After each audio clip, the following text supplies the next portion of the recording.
What happens after a nuclear city is abandoned? Cold open.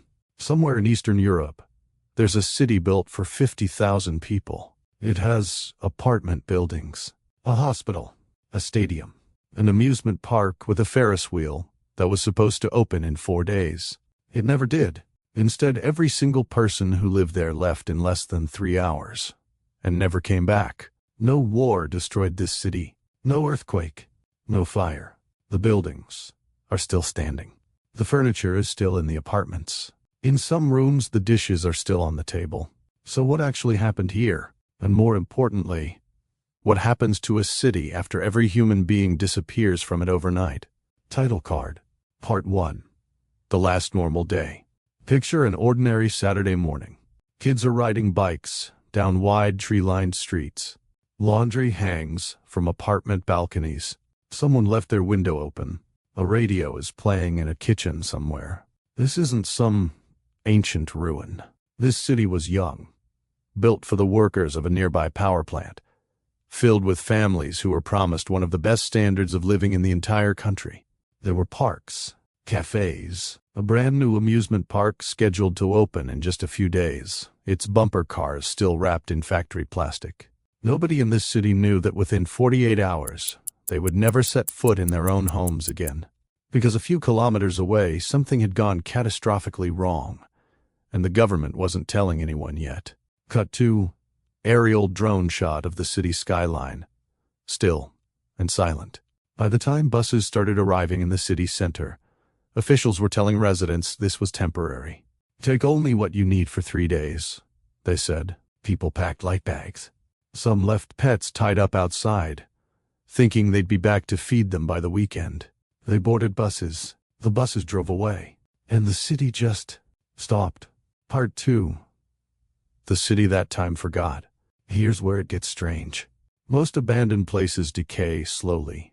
A building empties out over years, gets stripped for parts, eventually collapses. This city didn't have time for that. It was frozen mid-motion. Textbooks stayed open on school desks. Toys stayed on bedroom floors. In the hospital basement, protective suits from the disaster response were simply left in a pile, and they are still radioactive enough to trigger a Geiger counter today. Nature didn't wait for permission either. Cut to forest reclaiming a street, trees growing through cracked pavement. Within a decade, trees were growing through the pavement. Roots cracked apartment foundations from below. Roofs collapsed under moss and rain that no one repaired. Today you can barely see some buildings from the road. The forest has swallowed them whole. And that raises the first real mystery of this story. If humans caused this disaster, why is wildlife thriving here now? Part 3. The animals moved in. This is the part that surprises almost everyone who studies it. Wolves, wild horses, lynx, bears that hadn't been seen in the region for over a century. Cut to trail cam footage or wildlife photography. Wolves in an abandoned street. Deer inside a building. Scientists who eventually returned with radiation detectors expected to find a dead zone. Instead, they found one of the densest wildlife populations in the entire region, higher than in many protected nature reserves nearby. Some animals do show effects of radiation exposure, but here's the twist researchers keep coming back to. The radiation is dangerous, but humans were more dangerous. No hunting, no traffic, no farming, no construction, no pesticides. Once people left, the pressure that usually pushes wildlife out of an area simply vanished. The most toxic city on Earth, in some strange way, became a sanctuary. Not for everyone. Part 4. The people who never left. Officially, the city is empty. Unofficially, it isn't. Cut to elderly resident in a rural cottage. Wide shot of overgrown countryside. A small number of residents, mostly elderly, quietly returned to their villages within the exclusion zone within weeks of being evacuated. Authorities tried to stop them. Most gave up trying. Their reasoning was simple. They said they'd rather die at home from something invisible than die elsewhere from grief. Decades later, a handful were still living there, growing their own vegetables, in soil that officials insist is unsafe, drinking from wells that were never meant to be used again. When asked if they were afraid, most gave the same answer. They said the radiation doesn't show up. Loneliness does. And loneliness felt like the real killer. It's a haunting detail that doesn't fit the story we usually tell about disaster zones. That people flee and never look back. Some don't. Some can't. Part 5. The things no one planned for. Here's something almost nobody expects. Cut 2. Rusted industrial machinery. Radiation warning signs swaying in wind. The most contaminated material in the entire city wasn't outdoors. It was indoors, trapped inside walls, mattresses, and ventilation systems, sealed away from rain and wind that might have washed it elsewhere. Some interiors remain measurably more radioactive today than the streets outside, which means the most photographed rooms in this city, the classrooms, the gas masks scattered across gymnasium floors, the iconic images people scroll past on the internet, are staged. Yes, staged. Researchers and photographers have quietly admitted that many of those untouched since the day of the accident scenes were actually rearranged over the years. Gas masks placed for dramatic photos, dolls repositioned in cribs for eerie shots. Cut to side-by-side comparison. An iconic, abandoned photo versus an earlier, more mundane version of the same room. The real decay is less cinematic. It's quieter.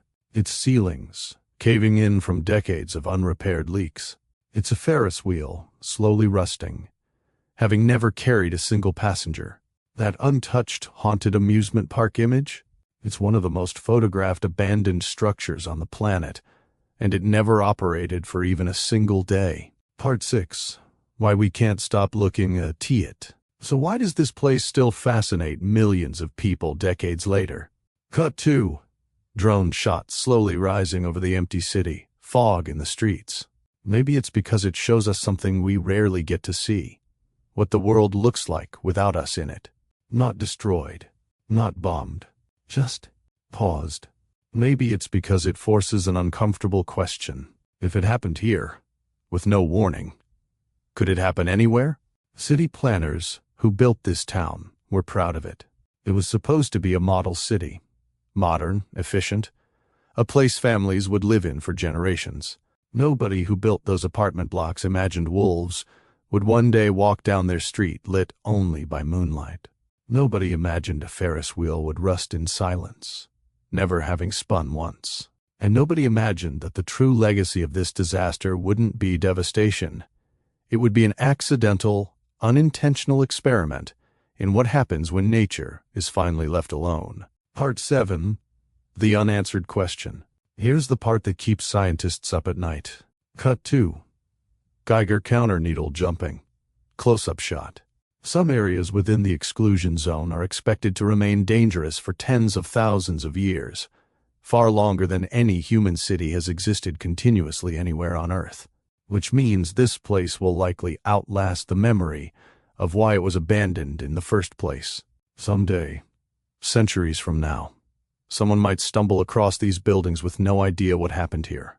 No records, no context, just crumbling apartment blocks, a rusted Ferris wheel, and a strange, persistent hum on their equipment they can't explain. They'll probably ask the same question we started with. What happened here? And maybe, just maybe, the forest, the wolves, and the silence will be the only ones left to answer.